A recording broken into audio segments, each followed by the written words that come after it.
We've been told for centuries that ancient nomads were nothing more than filthy barbarians, endlessly wandering across dusty grasslands without cities, baths, or even soap. But what if almost everything we've been taught is wrong? Imagine traveling hundreds of miles through scorching summers, freezing winters, sleeping under the open sky, with no bathroom, no shampoo, no toothbrush, and no running water. By modern standards, staying clean should have been impossible. Yet many ancient nomadic cultures managed to keep themselves surprisingly hygienic. Not because they had primitive versions of soap, but because they understood something about nature that most of us have forgotten. So, how did they actually do it? The first thing to understand is that ancient nomads didn't think about cleanliness the way we do today. To us, being clean usually means smelling like perfume and washing with chemical soap every day.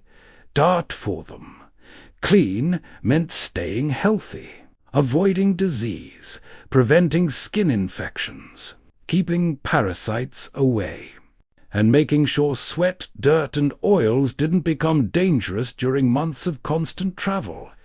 That completely changed how they approached hygiene, and surprisingly, water wasn't always their first solution. This sounds strange today, because we've been taught that water solves everything. But imagine crossing the Eurasian steppe. Sometimes there were rivers. Sometimes there were none for days. Using precious drinking water just to wash your body would have been wasteful, so instead, many nomadic groups relied on something far more practical, the earth itself. Clay was one of their greatest tools. Certain natural clays absorb oil, dirt, and dead skin incredibly well. Rub the clay onto sweaty skin. Let it dry. Then brush or rinse it away. Along with it went much of the grease and grime. Even today, many modern skincare products use mineral clays for exactly the same reason thousands of years later. The science hasn't changed, but clay wasn't the only secret. Fire played another unexpected role. Almost every nomadic camp revolved around a fire, not just for warmth, not just for cooking, but indirectly for hygiene. Smoke naturally helped keep insects away. Less insects meant fewer bites. Fewer bites meant fewer infections. And smoke also settled into clothing, making it harder for certain parasites to survive. What looked like an ordinary campfire was actually protecting the entire group in ways most people never realized. Still, one question remains. What about body odor? Wouldn't people smell terrible after weeks of traveling? Here's where modern assumptions begin to fall apart. Sweat itself doesn't actually smell. The odor comes from bacteria feeding on sweat. Ancient nomads lived outdoors. Fresh air, constant movement, dry climates across large parts of the Eurasian steppe. Those conditions slowed bacterial growth compared to today's warm, enclosed environments. Ironically, living closer to nature sometimes meant producing less odor than crowded ancient cities. Their clothes also worked differently.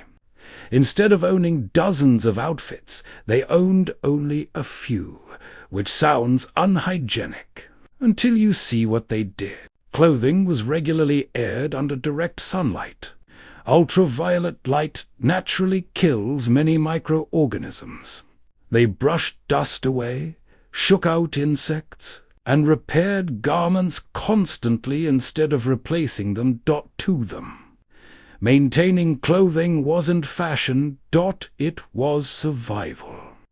Then there were plants. Long before factories made soap, nature already had its own cleaning chemicals. Certain plants contain compounds called saponins. Mix them with water, and they create a gentle, natural lather. Different nomadic cultures discovered local plants with these properties and used them to clean hands, hair, fabrics, and sometimes even wounds. They never called it chemistry, but that's exactly what it was. Knowledge passed from one generation to the next. Perhaps the biggest misconception is that ancient nomads ignored hygiene.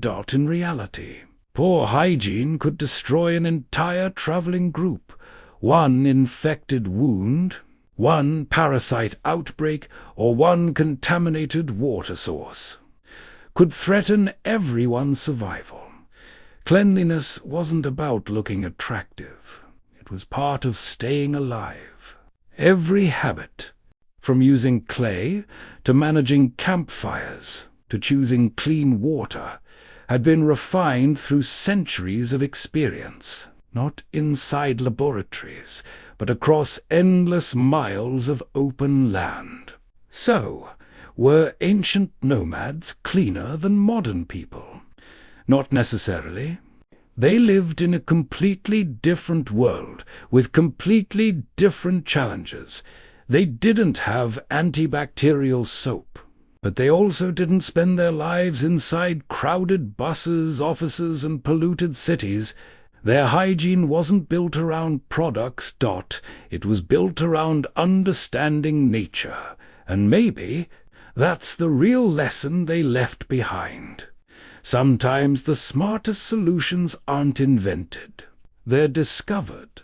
History is full of ideas that sound impossible until you discover the science behind them. If you enjoy uncovering the hidden survival secrets of ancient humans, subscribe and join us for the next journey into the forgotten world of our ancestors. Because the past is far stranger and far smarter than most people realize.